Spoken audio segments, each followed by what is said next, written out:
পুলিশও সুরক্ষিত নয়। কেন এই কথা বলছি? বিবাদ সামাল দিতে গিয়ে আক্রান্ত হতে হয়েছে পুলিশকে পুরুলিয়ার ইন্দুকুড়িতে, সেখানেই আক্রান্ত আইনের রক্ষক। আরও একবার বলি, পুরুলিয়ার ইন্দুকুড়িতে সেখানে আক্রান্ত আইনের রক্ষক। বিবাদ সামাল দিতে গিয়ে আক্রান্ত হতে হলো পুলিশকে। আক্রান্ত মানবাজার থানার এএসআই অনিমেষ ব্যানার্জি। গরু চড়ানো নিয়ে বিবাদের সূচনা হয়। পরিস্থিতি সামাল দিতে গেলে পুলিশকে কার্যত মারধর করা হয়, এমনটাই অভিযোগ উঠে আসছে পুরুলিয়ার ইন্দুকুড়িতে। সেখানে আক্রান্ত আইনের রক্ষক।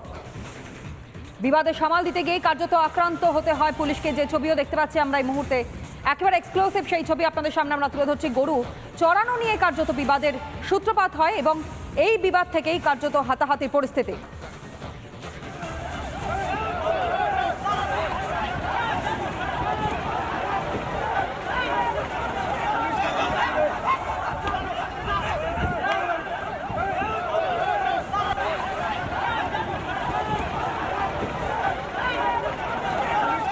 পুরুলিয়ার ছবি দেখতে পাচ্ছেন, ধুন্ধুমার পরিস্থিতির সৃষ্টি হয় গরু চড়ানোকে কেন্দ্র করেই, এবং সেই পরিস্থিতি সামাল দিতে ঘটনাস্থলে পৌঁছে মানবাজার থানার পুলিশ, এবং সেই সময় কার্যত আক্রান্ত হতে হয় মানবাজার থানার এএসআই অনিমেষ ব্যানার্জিকে।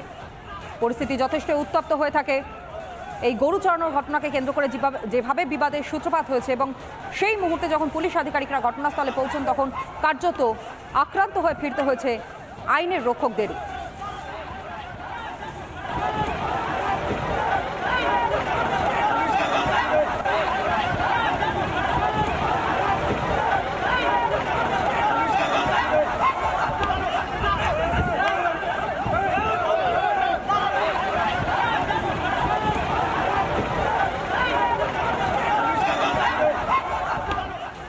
বিবাদ সামাল দিতে গিয়ে কার্যত আক্রান্ত হয়ে ফিরতে হলো পুলিশ আধিকারিকদের।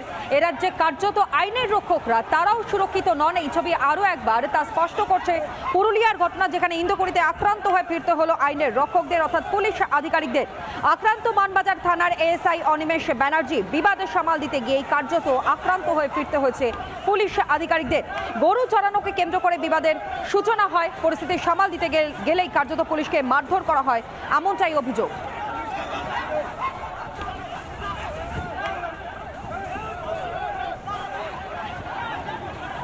অরবিন্দ আমাদের প্রতিনিধি এই মুহূর্তে আমাদের সঙ্গে রয়েছে। অরবিন্দ, পরিস্থিতি কোন জায়গায় রয়েছে এবং সূত্রপাতে কিভাবে হলো? পুলিশকে মারধর করা হয়েছে, ঘটনা কি ঘটেছিল?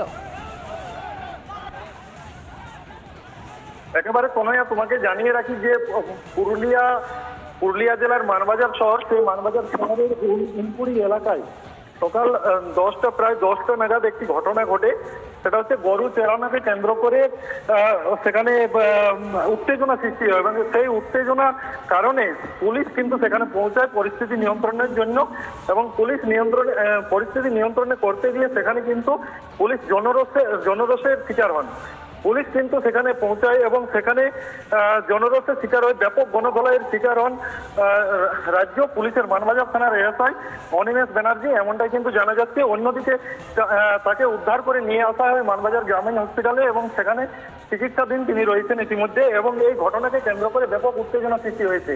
একদিকে দেখা যাচ্ছে যে মুখ্যমন্ত্রী মমতা বন্দ্যোপাধ্যায় আজকে আসছেন পুরুলিয়াতে নির্বাচনী সভায় যোগ দেওয়ার জন্য। অন্যদিকে যে এলাকায় ঘটনাটা ঘটেছে সেই এলাকাটি হলো পুরুলিয়ার মানবাজার বিধানসভা, অর্থাৎ মানবাজার বিধানসভা পশ্চিমাঞ্চল উন্নয়ন পর্ষদের মন্ত্রী। অন্যদিকে প্রাক্তন পুলিশ কর্তা অরিন্দম আচার্য তিনি আমাদের সঙ্গে রয়েছেন। অরিন্দম বাবু, কি বলবেন এই ঘটনার প্রেক্ষিতে? পুরুলিয়াতে সেখানে পুলিশ গিয়েছে পরিস্থিতি সামাল দিতে, এবং সেখানেও কার্যত পুলিশকে রেয়াত করা হলো না, আহত হয়ে ফিরতে হলো পুলিশ আধিকারিকদের। আপনার প্রতিক্রিয়া? খুব দুর্ভাগ্যজনক ঘটনা। কারণ কি বলুন তো, আজকে পুলিশের যে এক সংখ্যক পুলিশের যে দলদাসে পরিণত হয়েছে, এবং বিভিন্ন জায়গায় যে বিরূপ প্রতিক্রিয়াগুলো দেখতে পাচ্ছে মানুষ, যে কয়েকদিন আগে মদ্যপ অবস্থায় পড়ে আছে, সমস্ত জায়গাতে এক সংখ্যক মানুষ কিন্তু পুলিশকে উপর সেই শ্রদ্ধাটা নেই। আজকে মাননীয় মুখ্যমন্ত্রী যেখানে যাচ্ছেন, সেখানে যদি আজকে মারমুখী পাবলিক যদি আজকে পুলিশের উপর চড়াও হয়, তাহলে পুলিশের বিশ্বাসযোগ্যতা, সাধারণ মানুষের প্রতি তাদের যে শ্রদ্ধা, সেটা কোন তলানিতে আছে স্পষ্ট হচ্ছে। অতএব এই ক্ষেত্রে আমার মনে হচ্ছে যেটা তদন্ত হবে, ইনকোয়ারি হবে, যারা পুলিশকে মেরেছে নিশ্চয়ই তাদের এগেইনস্টে অ্যাকশন হবে, কেস হবে, ডিসচার্জিং ডিউটির সময় যদি তাদেরকে প্রিভেন্ট করে আইনত ব্যবস্থা। কিন্তু কেন করলো?